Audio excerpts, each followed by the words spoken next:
Struggling. Single dad builds treehouse for son. Next day. Billionaire helicopters in with an offer. Jesse just wanted to give his son something no one else could, a piece of childhood carved into the sky. But when a viral drone video of a rickety backyard treehouse reaches a billionaire's desk, everything changes. What follows is a whirlwind of unexpected opportunity, fatherhood, and the kind of second chance that only shows up in the unlikeliest ways. Stick around, because when dreams are nailed together with love and hope, even the sky isn't the limit. The boards didn't match. Some were splintered. A few curved from years in storage sheds and junk piles. But Jesse Walker didn't care. He was too focused on the angle of the roof, the safety of each railing, and whether the little window would face east enough to catch the morning sun. The treehouse, if it could be called that, wasn't high, just 4 feet off the ground in the fork of an old pecan tree, but to his son, Noah, it might as well have been a castle. Jesse wiped his forehead with the back of his hand, squinting up at the crooked frame. He'd been a contractor once, before layoffs and bills forced him into odd jobs that paid more in exhaustion than money. Now, he worked nights unloading freight and spent his mornings stealing wood from dumpsters and garage sales, piecing together a dream, one salvage board at a time. Noah, 8 and full of questions, had asked for a tree house for his birthday. Not a toy, not a video game, just a place of his own, up high and magical. Jesse had promised, and when Jesse promised something, even if he didn't know how, he built it anyway. That weekend, while neighbors mowed lawns and barbecued, Jesse worked alone, hammering through silence, each nail a small act of love. What he didn't know, what no one could have known, was that someone was watching. And what that someone would bring the next day would flip the story of a tired father and his boy into something nobody in Willow Creek had ever seen. Jesse hadn't noticed the drone at first. It buzzed in and out like a fly, silent at times. Barely there. Maybe he'd seen a flicker of shadow on the grass, or heard a faint mechanical hum over the sound of his hammer. But he hadn't paid it any mind. Too many things needed doing. The roof needed bracing. The ladder needed an extra anchor. And the sky house sign, hand-carved from an old fence panel, still needed to be hung. Besides, he figured if someone wanted to film a backyard treehouse built from junk wood in desperation, they were welcome to it. It wasn't much, but it was built with love. What Jesse didn't know was that the drone belonged to a YouTube channel run by a local high school senior who posted random acts of kindness content. The footage of Jesse's hunched frame, sweat-soaked t-shirt, and careful, calloused hands guiding his boy through the hammering had gone live that night. 37 seconds of rough beauty, a father making magic out of nothing. The clip caught fire by morning. By the time Jesse dropped Noah off at school Monday, the video had already been viewed over 2 million times. But Jesse didn't know that either. He was at the grocery store, flipping through clearance bins, trying to stretch $40 into groceries that would last the week. He grabbed peanut butter, a sack of potatoes, and chicken thighs, cheaper than breast. More flavor anyway. At checkout, the cashier kept looking at him like she knew something he didn't. Jesse chalked it up to the bruised eye he'd gotten last week at his warehouse shift, when a box slipped off a high stack. He didn't explain. He never did. Back home, he stood in the yard, looking up at the finished sky house. Noah had painted stars on the outside with leftover white primer, dotting them across the uneven boards like constellations. Jesse smiled, proud and tired. That's when the sound came. First, a low hum, then a whipping roar of wind and blades. Jesse turned just in time to see a sleek black helicopter descend over the neighbor's cow pasture. He shielded his eyes from the dust it kicked up. It landed with slow, deliberate grace, like it belonged there, like it had been summoned. The door opened, and out stepped a tall man in jeans and a navy pullover, flanked by 2 people in crisp suits. Jesse's breath caught. The man looked vaguely familiar, the kind of face you see in magazines next to words like Forbes or Tech Visionary. Jesse didn't move. Didn't speak. Just watched as the billionaire walked up to his fence, eyes fixed on the treehouse. You built that? The man asked, voice calm but direct. Jesse nodded, confused. For my boy, he said. The man smiled, slow and thoughtful. My name's Miles Everhart. I run a foundation that funds community projects, and I think you might be exactly who we've been looking for. Jesse blinked, heart racing. What do you mean? Miles looked back at the treehouse. I saw the video. The craftsmanship, the care. It's not just a treehouse. It's a message. I want to offer you a position, full-time, designing small space community builds, playgrounds, shelters, creative projects like this. Jesse's first instinct was to laugh. He thought it was a joke, some prank show. But the man was serious, and Jesse could feel it in the air, that quiet tremble when the ground shifts under you and you realize you're not where you were 5 minutes ago. Miles extended his hand. You won't have to worry about groceries anymore, or scraping together 2x4s. Let's build something real. Together. Jesse looked down at his own rough hands, then up at the man offering a new future. He didn't say yes, not yet, but he didn't say no either, because deep down, something had already begun to change. The sky wasn't just above them anymore. It had come down to meet them in the shape of a dream. Jesse didn't sleep that night. Not really. He lay in bed staring at the ceiling, one arm behind his head, the other resting across his chest where Noah had curled up earlier after another reading of Where the Wild Things Are. The boy was long asleep now, his soft breathing steady and warm. But Jesse's mind spun like a ceiling fan set to high. Part of him believed he'd dreamt the whole thing, that the billionaire, the helicopter, the offer was just a tired dad's fantasy cooked up from too much work and not enough rest. But the business cards still sat on the kitchen counter, heavy with promise. Miles Everhart. Everhart Foundation. Underneath, a number. Direct line. Morning came like it always did, gray, early, and louder than it should have been. The heater clicked on with a groan. The pipes clanged, and Jesse was already on his feet before the sun cleared the trees. He fixed Noah's usual toast, banana, and a spoonful of peanut butter on the side, and packed his lunch with an extra sandwich, just in case. Jesse stood at the door as his son walked to the bus, tiny backpack bouncing. Don't forget to show your class the treehouse pictures, Jesse called.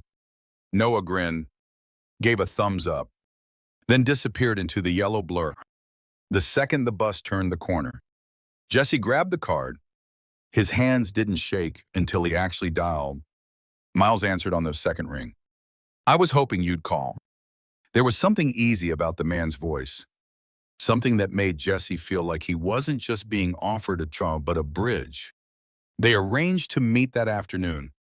No suits, no contracts yet, just a conversation. The place Miles chose wasn't some corporate skyscraper or high-rise office.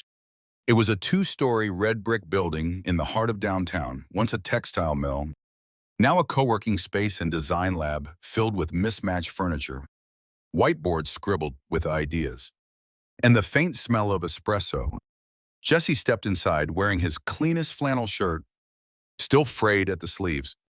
He felt like an outsider until Miles greeted him with a firm handshake and a look of genuine welcome. They sat in a sunlit corner room with giant windows and talked for nearly an hour. Miles didn't just ask about Jesse's construction experience. He wanted to know about the treehouse, why Jesse built it, how he designed it, where he found the wood. He asked about Noah, about how Jesse managed life as a single dad, about what building something meant to him. And Jesse, unsure why, found himself opening up more than he had with anyone in years. Miles leaned back, crossing his arms as Jesse finished describing how he'd rigged the ladder with reused bike handles so Noah could grip them better. That's what I'm talking about, Miles said. That kind of thinking. Practical. Inventive. Human. He stood and walked to a side table, returning with a tablet. Let me show you something. On the screen were designs, sketches, mock-ups, plans, portable playgrounds for disaster zones, modular garden spaces for urban neighborhoods, compact shelters that could be built with minimal tools. We need someone who knows how to build with his hands and heart. Someone who understands that every nail matters. I think that's you. Jesse stared at the screen, then out the window, then back again. It didn't feel real. A month ago, he was salvaging broken pallets behind a grocery store. Now, he was looking at a blueprint that might carry his fingerprints halfway across the country. I'm not trained for this, Jesse murmured. I don't have letters after my name. Miles smiled gently. You've got something better. You've got proof. When Jesse left the building that day, he didn't take the elevator. He walked the stairs slowly, like every step was anchoring him to something solid. By the time he reached the parking lot, he knew he wasn't going back to the warehouse. Not this time. Maybe not ever. For the first time in a long while, Jesse felt something rise in his chest that wasn't fear or regret. It was possibility. And it was just getting started. By the end of the week, Jesse had a key card, a tool belt with his name stitched on the side, and a spot at a drafting table with a view of the city skyline. It didn't feel real. Every morning, he walked through glass doors into a place that buzzed with energy, with ideas, with possibility. Young architects in hoodies debated material durability over oat milk lattes, while older engineers traced lines on blueprints with laser precision. Jesse, in his flannel and worn work boots, stuck out like a porch light in a thunderstorm, but no one treated him like he didn't belong. In fact, the opposite. People nodded at him in the halls, asked his opinion in meetings, pulled him aside with questions that began with, "Hey, you know wood better than anyone. What do you think?" It was the first time in a long while that Jesse didn't feel invisible. The team quickly learned he wasn't just good with a hammer. He understood how things held together. Not just structurally, but emotionally. When a junior designer showed him a sketch of a modular kid's bench made from steel tubing, Jesse looked at it, tapped the edge thoughtfully, and said, "You ever try sitting on that in summer heat? Burns right through your shorts. Try reclaimed cedar instead. Stays cool. Smells good too." Kids like that. And just like that, they listened. The design was redone the next day with wood. Back home, things changed too. Jesse still kept the same beat-up pickup, still clipped coupons, still bought off-brand cereal. But there was a lightness now, a quiet undercurrent of something better coming. He'd installed a whiteboard in the kitchen, half for Noah's homework, half for sketching new ideas that came to him while brushing his teeth. And Noah noticed. He asked more questions, started drawing his own inventions, a treehouse with a slide that turned into a raft, a bench that folded into a backpack. Jesse taped them all up like blueprints. But not everything shifted as easily as the job. Jesse still woke some nights in a sweat, heart pounding, muscles tense like he'd just gotten a final notice in the mail. The weight of all the years spent scraping by didn't vanish just because someone handed him a salary. He caught himself checking his bank app 3 times a day, as if the numbers might vanish. And sometimes, when he walked into his new office, he still felt like a fraud, like any minute now. Someone would ask him to leave, say it was a mistake. He kept those thoughts to himself. He always had. Then came the day of the first big build. A prototype community park in a blighted neighborhood just outside the city. Jesse's design, a blend of natural wood structures and shaded gathering spots, had been chosen over more polished entries because, as Miles put it, yours feels lived in, like it belongs there. Jesse was assigned lead on-site coordinator. It was his design, his build, his team. The morning they broke ground, Jesse stood in the empty lot, hands on his hips, staring at the space where his sketches would become real. It was an overgrown patch of land boxed in by graffiti-tagged brick walls, broken sidewalks, and chain-link fences. But Jesse saw past that. He saw benches, tree stumps for kids to hop across, a sandbox shaded by salvaged tin awnings, a climbing wall with grips shaped like animals. He called out orders, adjusted plans when a delivery came late, taught a college intern how to properly set a post without it wobbling in the rain. He moved like a man who'd been doing this his whole life, because he had, just not with a title. At the ribbon cutting a month later, kids raced across the new space like it had always belonged to them. Parents smiled, neighbors took pictures, and Jesse, standing beside Miles, his son clinging to his leg, watched it all with a pride that couldn't be spoken. Noah pointed to a swing hanging under an old oak tree and whispered, "That's the one we designed together." "Right," Jesse nodded, eyes stinging. "Yeah, kiddo, that one's ours." The mayor spoke, the cameras flashed, and somewhere in the back of the crowd, someone asked who built this. A voice answered, clear and proud, "The guy in the boots, the one who started with a treehouse." And for the first time in forever, Jesse didn't look away. He stood a little straighter, held his head a little higher, because maybe the world had finally caught up to what Noah had always known. His dad could build anything, especially a new beginning. The second project came faster than anyone expected. Word of the community park spread across the city like spring wind. Local news stations ran stories on the builder dad who'd turned scrap wood and love into a space for kids who had never had one. The press loved the human angle. Single father, no formal training, now designing spaces that changed lives. But Jesse didn't care about headlines. He cared about the email he got the next morning from a school principal in South Haven, asking if there was any way he'd consider designing a learning garden for her elementary school. "Our kids don't have green space," she wrote. "They don't even have grass to sit on during lunch.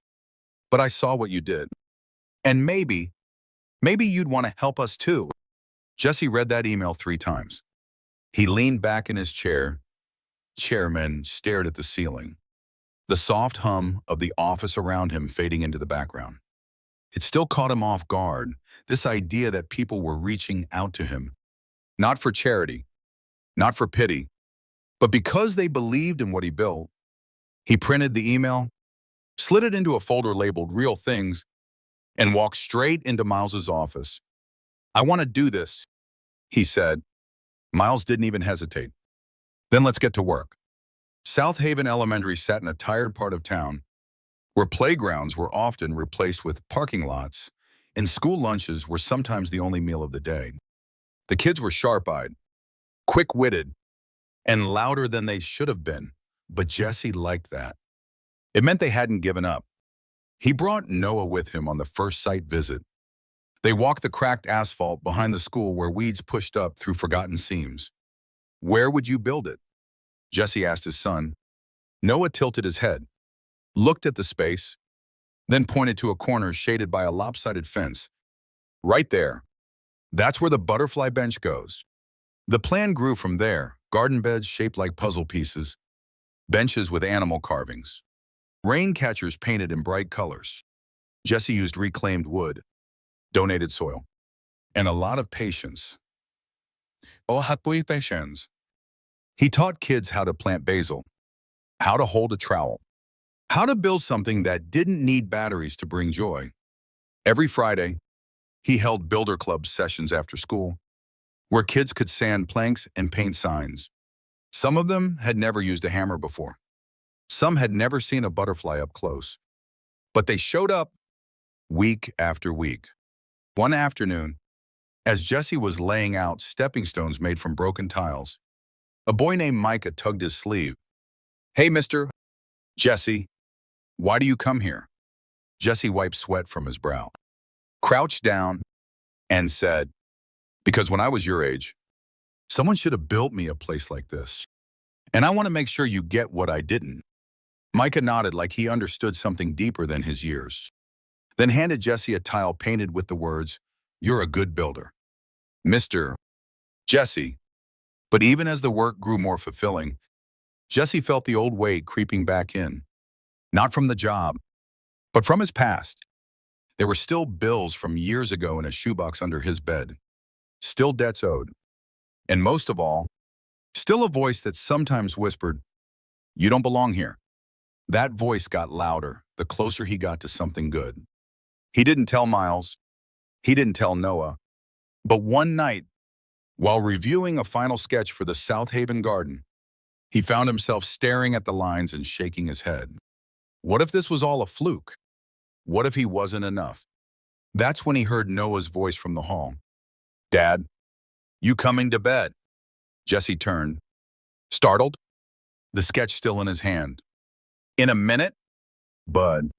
Noah walked in, climbed up on the chair across from him. "Is that the new garden?" Jesse nodded. Noah studied it, then said, "It looks like something you'd build. That means it's going to be awesome." And just like that, the doubt faded. By the time the ribbon was cut at South Haven, the whole neighborhood had come out. There were cupcakes, music, and enough joy to paint the air. Jesse stood beside the principal, watching kids run through planter rows and laugh under a trellis made of old bike rims. One of the teachers slipped a note into his hand. "You didn't just build a garden." It read, "You gave us roots." Jesse folded the note, slid it into the same folder marked "Real Things," and smiled. The dirt under his nails, the sweat on his brow, the small handprints on every bench. This was his blueprint. Not for buildings, for life. And for the first time in a long, long time, he knew he was exactly where he was supposed to be. The projects didn't stop. One turned into five. Five turned into a portfolio. And before long, Jesse was being asked to speak at community panels, school events, even architecture workshops he never would have dared to step foot in a year ago. Each time he stood in front of a microphone, flannel sleeves rolled to his elbows, he told the same story about a boy who asked for a treehouse, and a dad who didn't have much but gave everything he had to build it. The audience always listened. Some smiled, some cried, but every time, someone came up afterward and said, "You reminded me why I started building in the first place." Still, Jesse stayed grounded. He never got used to the applause or the praise. After each event, he drove back to his same neighborhood, parked his same beat-up pickup, and stepped into the same house with creaky floors and hand-me-down furniture. The only difference now was that Noah had covered the walls with drawings of tree houses, community parks, garden plans, and sketches of him and Jesse building together. One morning, Jesse found a picture on the fridge drawn in crayon. It showed a man standing in front of a huge sign that read "Builder of Hearts." Underneath, in shaky block letters, Noah had written, "My dad doesn't just build stuff. He builds people, but even good stories bend under pressure." It started when Jesse got an email from a high-profile development firm in Chicago. They offered him a position, 6 figures, full benefits, company car. They wanted to fly him out to tour luxury builds and bring that small-town authenticity to big city spaces. Jesse read it twice. Then a third time. It was the kind of offer people dreamed of. The kind he used to dream of when rent was late and dinner was whatever he could scrape together. But something about it sat heavy in his chest. He didn't respond right away. He brought it up to Miles the next morning, casually, like it didn't matter. "Big city's knocking," he joked. Miles didn't laugh. Instead, he leaned back, studied Jesse, and said, "You thinking about it?" Jesse shrugged. "I don't know. It's a lot. It's everything." Miles nodded slowly. "And yet you don't sound excited." Jesse didn't answer. Because that was the truth. The number was big. The opportunity, bigger. But it felt like a life that belonged to someone else. Someone smoother, shinier, not the guy with sawdust in his pockets and a boy at home who still wanted to build rocket slides in the backyard. That night, Jesse sat on the porch, watching the stars come out. Noah curled beside him with a blanket over his shoulders. "Dad," he said suddenly, Would we still live here if you had $1 billion? Jesse blinked, caught off guard. I don't know. Bud, maybe, maybe not. Why? Noah tugged the blanket tighter. I like it here. I like our yard, our treehouse. I like when people come over to fix stuff and you help them. Jesse felt his throat tighten. He looked out at the treehouse, its silhouette faint against the sky, and thought about what it meant. That something he built for a child had become more than wooden nails. It had become direction. The next day, Jesse turned down the offer. Politely, firmly. Then he got to work on a new project, one he'd been dreaming about quietly for months but hadn't dared speak aloud. A space for families like his. A learning center where parents and kids could build side by side, where trade skills met creativity, where no one cared about degrees, just heart. He pitched the idea to Miles, who didn't even blink before saying, let's make it happen. They called it the workshop, a reclaimed warehouse near the river, stripped to the beams, then rebuilt with light and laughter and sawdust in every corner. Jesse designed it from the ground up, wide tables for carpentry, smaller ones for kids' crafts, open walls with rolling tool racks, and a coffee station with chipped mugs donated by every diner in town. When they opened the doors, people poured in. Families, teachers, retirees, kids dragging parents by the hand. They came not for handouts, but for hands-on. And in the middle of it all stood Jesse, once a man barely getting by, now the builder of something that could never be measured in dollars. Some nights, after the lights dimmed and the last tools were put away, Jesse would walk the perimeter of the workshop, running his fingers along the walls, remembering every callus, every doubt, every small miracle that brought him here. It didn't look like success in magazines, but it felt like home. And for a man who once thought the sky was too far to reach, he'd finally built something tall enough to touch it. The workshop quickly became more than just a place. It became a movement. Local schools partnered with Jesse to bring students in for hands-on learning. Nonprofits reached out to host weekend programs for kids without dads, moms, or stable homes. Retired carpenters and welders showed up with their own toolboxes, eager to teach what they knew. There were laughter-filled Saturdays, quiet weeknights, and the kind of moments that stitched a community together without anyone needing to say a word. Jesse didn't just build a structure. He built a rhythm, a heartbeat. But one afternoon, as Jesse was repairing a broken vise with a group of middle schoolers, a sleek black SUV pulled up outside the workshop. Out stepped a sharply dressed man with a camera crew in tow. Jesse wiped his hands on his jeans and stepped out front just as the crew set up. The man introduced himself as a producer for a national television series, something between a documentary and a reality feature about America's hidden changemakers. He wanted to showcase Jesse, the workshop, the story of a single dad who turned a treehouse into a legacy. Jesse blinked at the cameras. Why me? He asked. The producer smiled. Because in a world full of noise, your story whispers something people need to hear. The segment aired 2 weeks later. Jesse didn't watch it live. He was installing a pulley system with Noah at the time, but his phone didn't stop buzzing. Messages poured in from all over the country. Strangers offered donations. Teachers asked for blueprints. People called Jesse a hero. And while the word made him uncomfortable, he felt something deeper rise inside him, a responsibility. Not to be perfect, but to keep showing up. A few days later, an envelope arrived. No return address, just a single line. To the builder. Inside was a check with more zeros than Jesse had ever seen and a handwritten note. You helped my grandson believe in himself again. Build something bigger.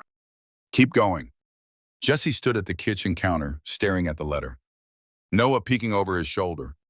What are you going to build now? Dad, the boy asked, wide-eyed. Jesse didn't answer right away. He just smiled, pulled out a notepad, and started sketching. Whatever came next, he knew it wouldn't be just for him. It would be for every person who had ever been told they weren't enough. because now he believed something different, and he was going to build that belief into the world. One nail, one beam, one heart at a time. The building that rose months later stood as quiet proof of what love and vision could create. It wasn't flashy, no chrome, no glass towers, no designer lobby, just warm wood, wide windows, and a sign carved by hand. Mahek Baisain, the Sky House Center. It was more than a tribute to the treehouse that started it all. It was a place where people learned how to build their own stories.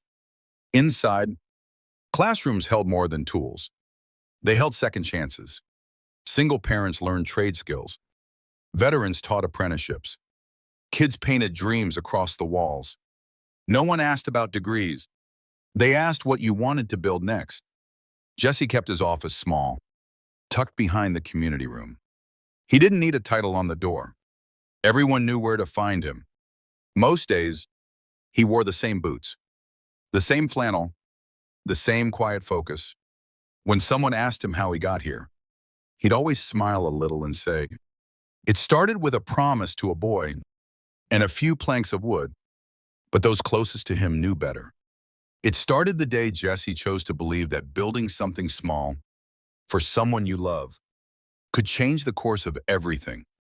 On the anniversary of the original treehouse, Jesse and Noah walked to the backyard together. The wood had aged. The corners were softer now, but it still stood strong. Noah, now taller, traced his fingers along the rail. "Do you think it'll still be here when I'm a dad?" Jesse looked up at the platform in the tree, the one that taught him how to start again, and nodded. "Only if we keep taking care of it." Because that's what builders do. They don't just fix what's broken. They leave something behind, something sturdy enough for the next set of hands, something that whispers, "You can build, too." Sometimes, the biggest changes in life don't come with a warning. They don't arrive wrapped in success or comfort. They show up in moments of quiet determination, like a father climbing a ladder with a hammer in his hand and love in his heart. Jesse didn't set out to be a hero. He didn't build that treehouse for the world to notice. He built it because his son believed in him, and that belief became the foundation for everything that followed. This story reminds us that greatness isn't about wealth, titles, or perfect timing. It's about showing up when you're tired, when it's hard, when no one's watching, and building something that matters anyway.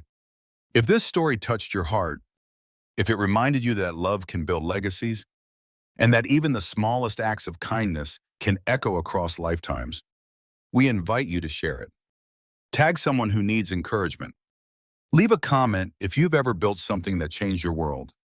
And don't forget to follow us for more real stories like this, stories about second chances, quiet strength, and the miracles hiding in ordinary days. Because the next story could be yours. And trust us, it's worth telling.